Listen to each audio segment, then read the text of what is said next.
It's almost afternoon.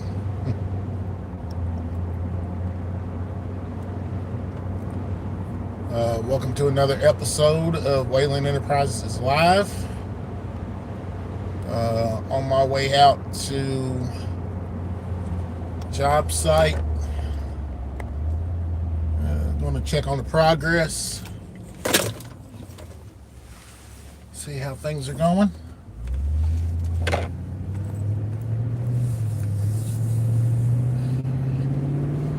You have to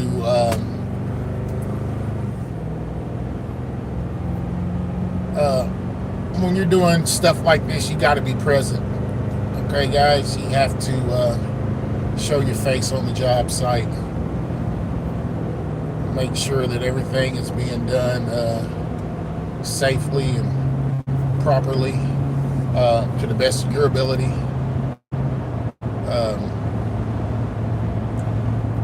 That I don't trust the person doing the job or overseeing the job, but they're not a mind reader. So you got to go out there and show your face, and hopefully I don't have to say or do anything. Just observe and see what happens. So far they're making pretty good strides on getting some stuff done. We got the roof partially done. We got siding, I would say 2/3 of the way done. We decided to go a different route on some particular things. So far everything's turning out okay. Found out there's going to be an extra expense, which is totally my fault. I cannot put this one on the contractor. We talked about what I wanted, but not everything that I wanted ended up in the contract, and I didn't read the contract thoroughly, catch it in time. So people, the one thing I want you to learn from me is, and thank you for life, one thing I want you to learn from me is patience. You have to take your time. If you're not patient, you will get burnt. And 9 times out of 10, it's going to be because of your own doing. So you have to be patient. Look over the contract 2, 3, 4, 5, 100 times if you need to.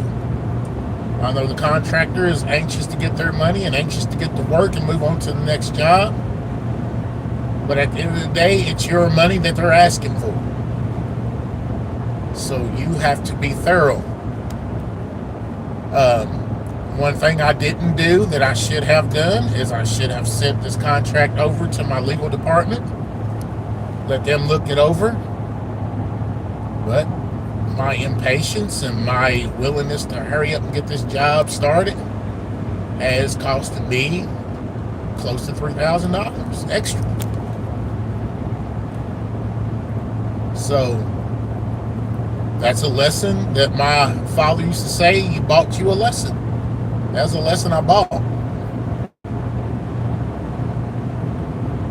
So that's one of the key things about doing what I'm doing is patience and being thorough. You have to be thorough. I can't explain that enough. I can't emphasize that enough. Okay? So that's my fault.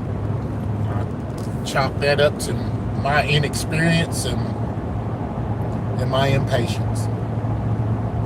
But I learned, and I'm praying it don't happen again.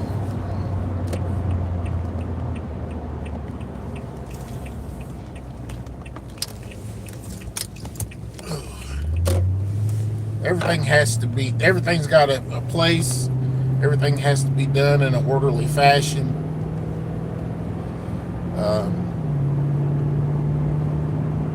So,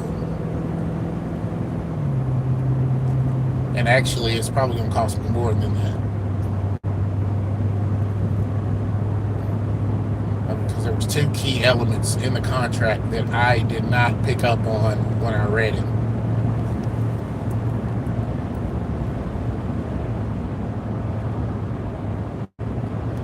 Another thing that you have to realize that in this line of work is you have to separate a personal relationship from a business relationship. Okay. In some instances, you have to be, I ain't gonna say code, but you got to be business minded. You know, the laughing and the joking and you know, the small talk, that comes secondary to what you are interviewing that person for and what you need that person to do. So when it's time for business, you got to handle business, and you can't worry about somebody's feelings, because at the end of the day, like I said, it's your money they're asking for. You want a job done a certain way at a certain cost, you got to stand on that.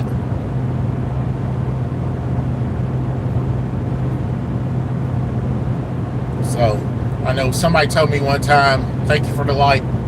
Somebody told me one time, I'm going to have a hard time in this business because of my heart. And so far, they have been spot on. They've been correct. Because I want to try to be fair.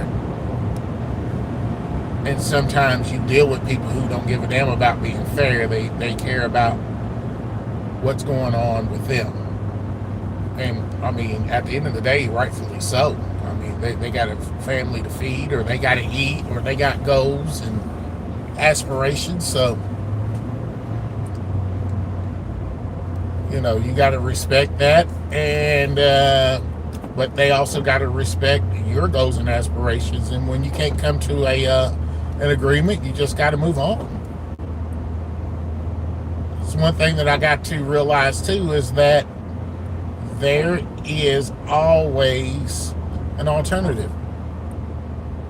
Always. As if you're reading in the Old Testament, God provided Abraham a ram in the bush that kept him from sacrificing his son. So God's always going to provide. You just got to be patient. All right, so I'm going to give you guys a look at what I'm looking at. It's not beautiful today. It's real gloomy, but just let you all ride with me for a minute while I ramble on, if you don't mind.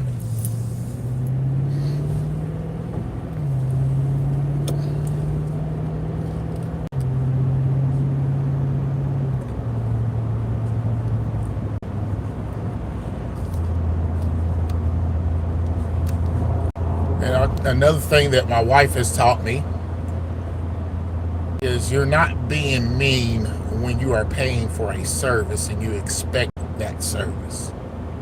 So, you know, this is the whole reason why I'm headed out today in this weather on my day off, is I'm headed out there to make sure that the service that I'm paying for is getting done.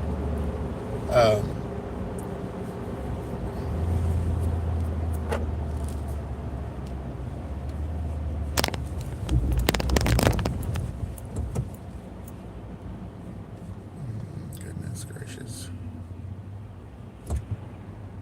Okay, Papa, come on now. Whether you are going to a restaurant and you order your food and your food's not to your satisfaction, or you've customized or want a certain vehicle it's not to your satisfaction, you don't say, oh, well, yeah, okay, I'll take it. No, you have to voice your displeasure or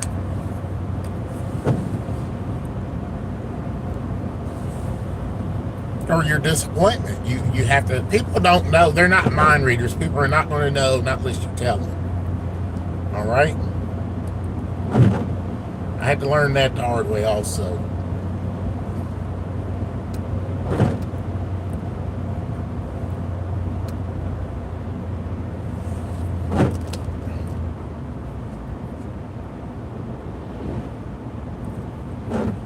Another thing that I learned about money is the simple fact that it is your money is your how can I put this?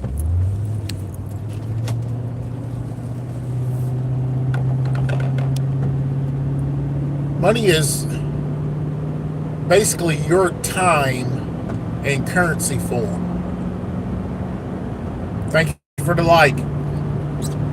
Money is your time in currency form. And what I mean is that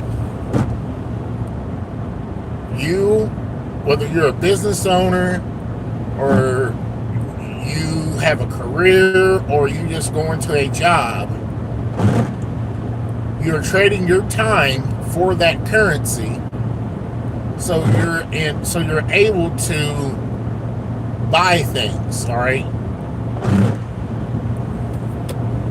You're able to buy a meal, buy a home, buy transportation, buy a service. You're trading your time for that service. You're trading your time for that asset or that liability or whatever. Money is a tangible piece of time.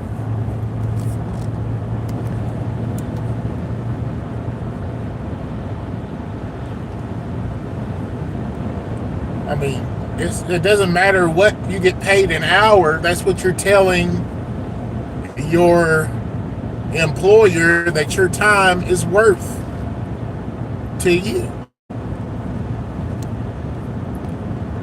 And I keep saying this and I keep asking this question: what is your time worth to you?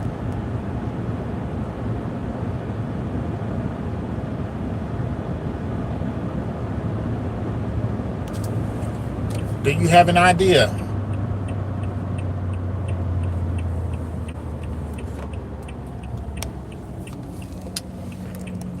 Because I don't think a lot of people don't understand that that's what it is. You're going to a workplace or a place of employment for 3, 6, 9, 12 hours a day. Sometimes 16 hours a day, depending on where you work. What is that worth? I mean, because if you go to a job site for 12 hours, you have just given them half of your day. That's half the day you've lived. It's 24 hours in a day and you've given them half. Not to mention the drive to your job and the drive home. The sleep that you have to have. You have to eat. You got to take care of yourself. So how much time is that left for you or your family? Because you've just given the majority of your time to that job. Like right now, I'm headed to a job. I mean, this is I'm praying this is going to turn out to be my career. But right now, it's my side hustle. And I just walked out the door. My family's there. And I've got to go to this site. No matter how long I'm there, I'm still giving up some time.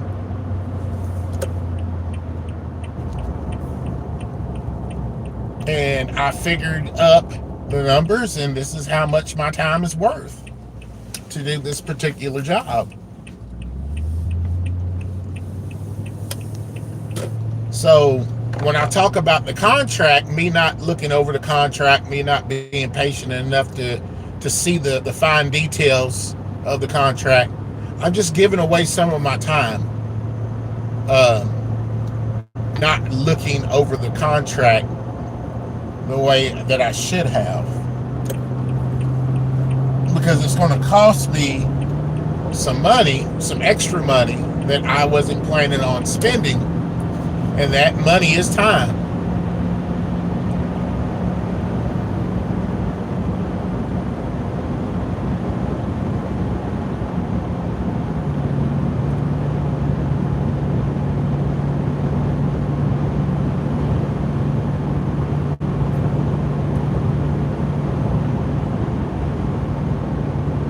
So I don't know if I'm going to say this right or not, and I'll correct myself at a later date if I'm not. But me and a friend of mine were talking about financial literacy, and we was talking about time, and he was telling me there's 3 things in life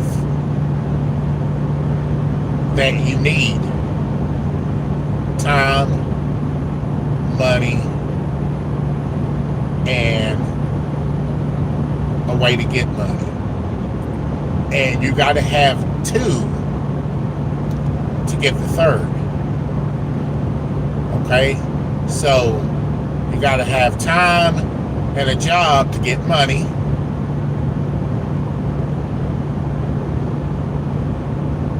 You got to have job and money to earn time or career. So that's what I'm trying to do. I'm trying to turn this career to where I'm buying my time back. Okay, that my time does not become currency anymore. Oh, come on, man.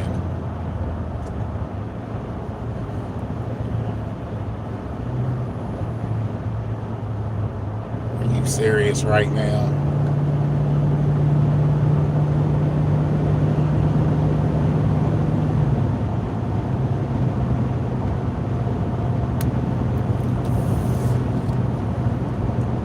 And I'm getting ready to post the short here in a little bit. I just recorded one, and it was just talking about not everybody's going to get it.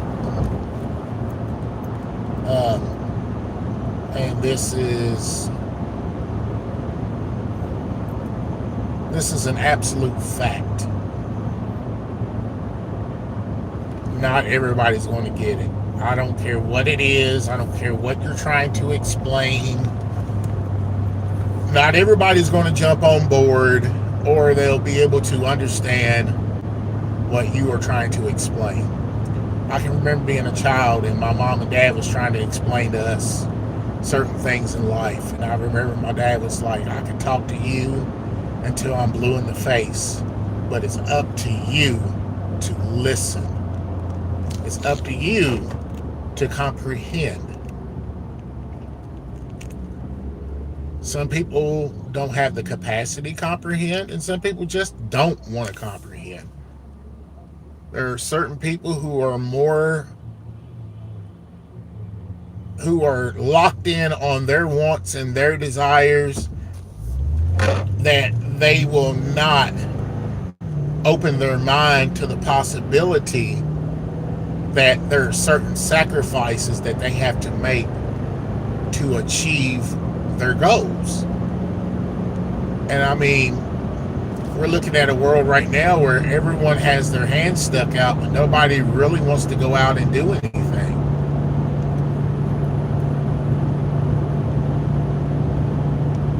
I mean, you hear it. You hear it. And I know sometimes people don't want to hear that, but it's the truth. It is the truth. Now, may not be as sinister as some folks try to make it out to be, but there is truth to that. And you know what's funny is you have some people who are saying it, they're the ones who are the problem.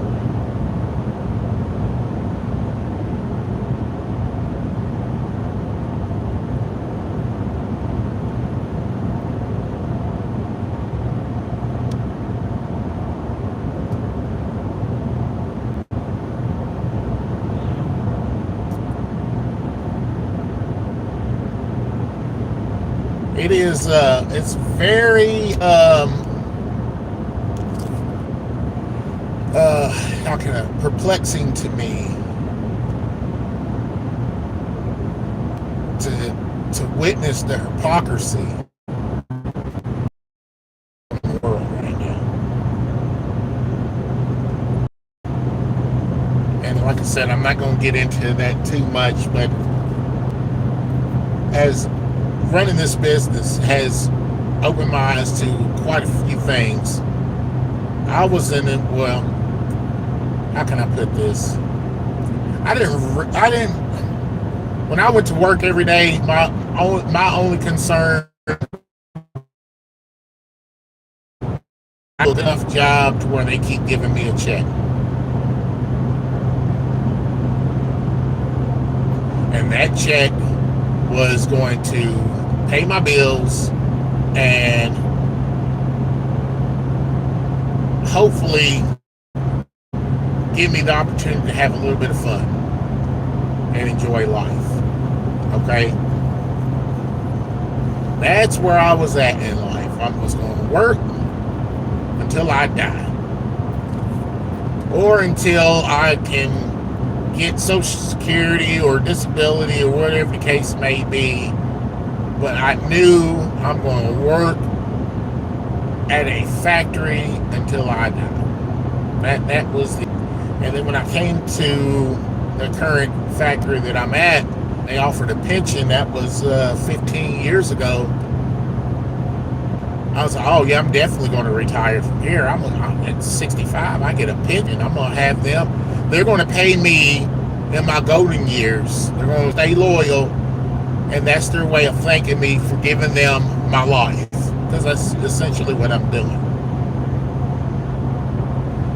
And about, let's see here, I'll say about 5 years ago. Yeah, about 5 years ago, they decided, no, we're not going to give you a pension now. We're going to freeze that pension, and we're just going to contribute to your 401k, which is not going to be the same as what we would have given you if you had a pension. So they froze my pension, and it's frozen to the point where I will not even receive $1,000 a month from them when I retire, which is still, I'm getting some type of money. But that's when I realized well, let me take that back. That's not when I realized. I'll tell you when I really realized that you can't depend on people to do what you can do. Okay? So as I am upset, I mean, I was to the point where I was in tears about my pension being taken. And I talked to an individual that was way younger than me. As a matter of fact, I would say they're probably almost 20 years younger than me. And they gave me this look, like a look of, why are you upset? Which pissed me off even more, people. I mean, I was really upset about it. And I finally come out and said, why are you upset? I said, that was my future. That was what I was going to leave my wife, so she wouldn't have to do anything in her golden years, because our bodies are going to be broke down to the point where we might not be able to do anything. I'm praying our bodies aren't, but there's a possibility. And they told me, they was like, why would you depend on that when you have the opportunity right now to create your own future?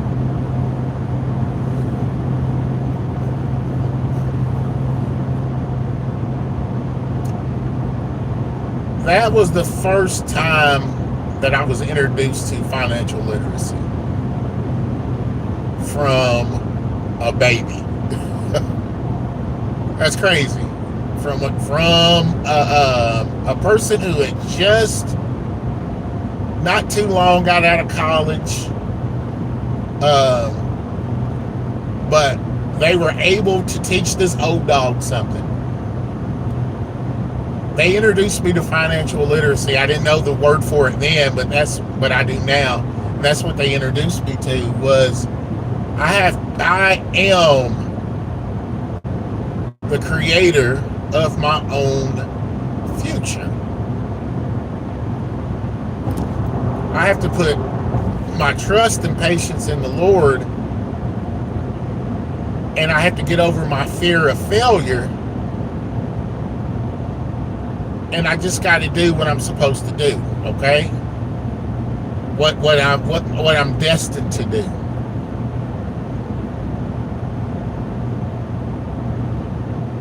And thank you for the likes. Please subscribe also if you don't mind. Thank you. That's when Whalen Enterprises was born. It was born in 2021. The idea was born in 2021. We moved forward with making it a reality in 2022.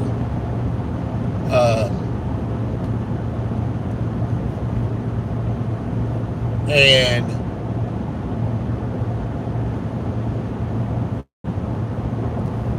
you know, we take for granted this perfect organism that God has created, which is called a body, the perfect habitat for this body, which is called the earth. Look how well-oiled machine this is without man's interference. And I took that philosophy and you apply it to your life. How are you going to get anywhere? How am I getting from my house to my job? I'm moving. You have to move before you can get anywhere in life. You've got to take action. You have to think about it, and then you have to make it a reality. Everybody, I'm sure, has all kinds of hopes and dreams. And that is fine, and that's great. But do you really know that your dreams can come to reality if you just move? If you just trust and believe in God that He's got your back, and you move. You got to move smartly. You know, you got to have a plan. You got to have a strategy. And that also comes from God. I believe that wholeheartedly. But you got to move. You can't sit still, guys. If you really want something out of life, if you want a life that's fulfilled, a life that's comfortable. I mean, for me, I'm not looking for a life. If it comes to me, now let me rephrase this. If a life of riches were to come to me, I would not turn away. But what I'm working towards is a life of comfort. A life of, if I want to buy something, or I want to do something, or I just want to take my wife out to a nice dinner, I don't have to pinch my pennies. We don't have to grab a coupon. I don't have to say, hey, babe, don't order that.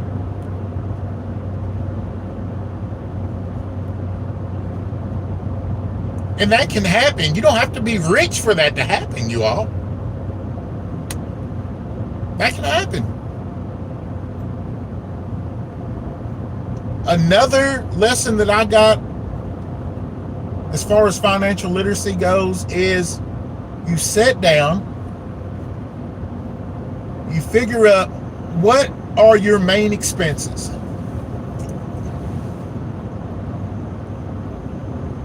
what are you paying to sustain your life, to keep the lights on, to keep the water going, to keep your hobbies going?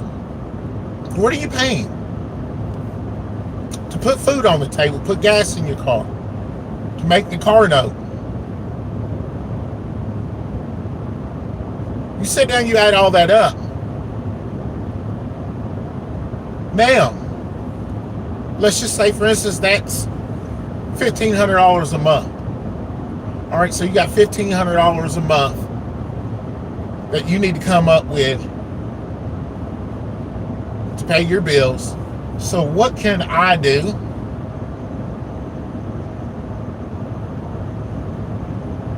I can, one, find a job that pays me more than $1,500 a month, so that way I can sustain the life that the way it is now, and then start investing.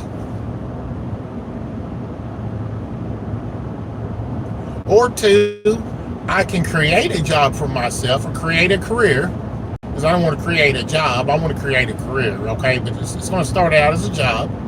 So you're going to start out as a job where you're going to build up your income. All right, some people use real estate. Some people restore old cars. Some people become mechanics from their home. Some people sell products. They become salesmen or sell women. They make money from the arts and crafts. I work with a lady now that she has got her own business, and she creates floral arrangements. All right, that's her side hustle. She's told me out of her own mouth that will never be her main hustle. She doesn't mind working. To each his own. That's great. She doesn't mind working. She just used doing that to bring in a little bit more income.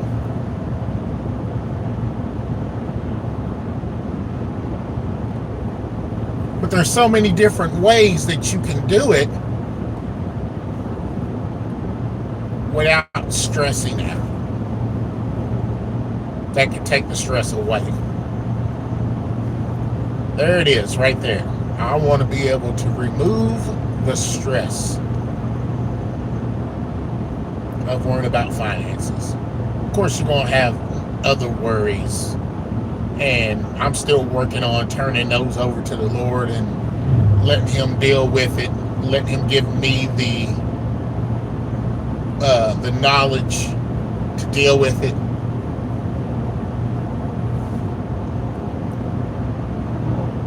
But what I'm doing now is it can be stressful, but it's not. It's a different type of stress, guys. I don't know. I get this from my grandmother on my mom's side. I love trying to figure out problems.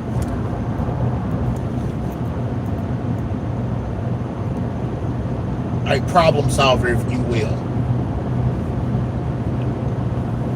And this is a different type of, it's not really stress, as it can be frustrating sometimes, but once my mind gets going, it's like, okay, now I got to figure this out, and it becomes fun.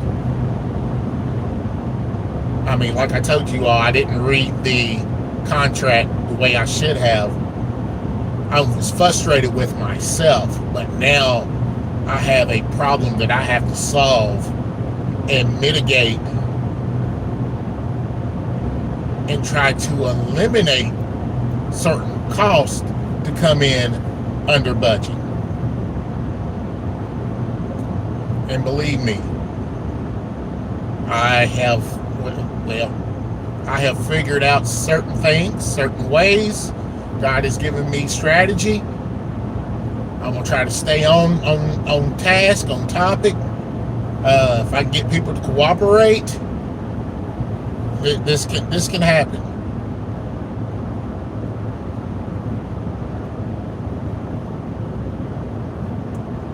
And all right, you all, I'm gonna get off of here, and I will talk to you guys later on. Thank you for riding with me. I'm going to pull up and I'm going to give you all a glimpse of the house real quick before I leave. Ain't nobody here today.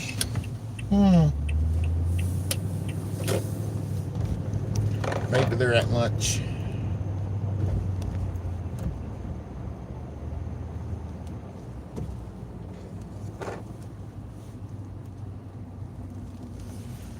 But as you can see, they got some of the roof on. They got some of the siding together.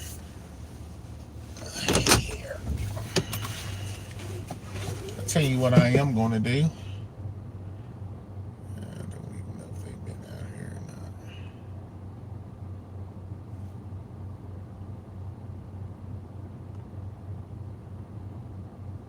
not. All right, I'm gonna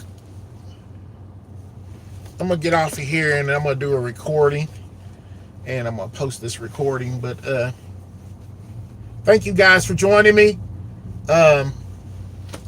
Pray you all have a safe, blessed day, and just remember, if everybody serves, everybody gets served. You all have a blessed day. I love you.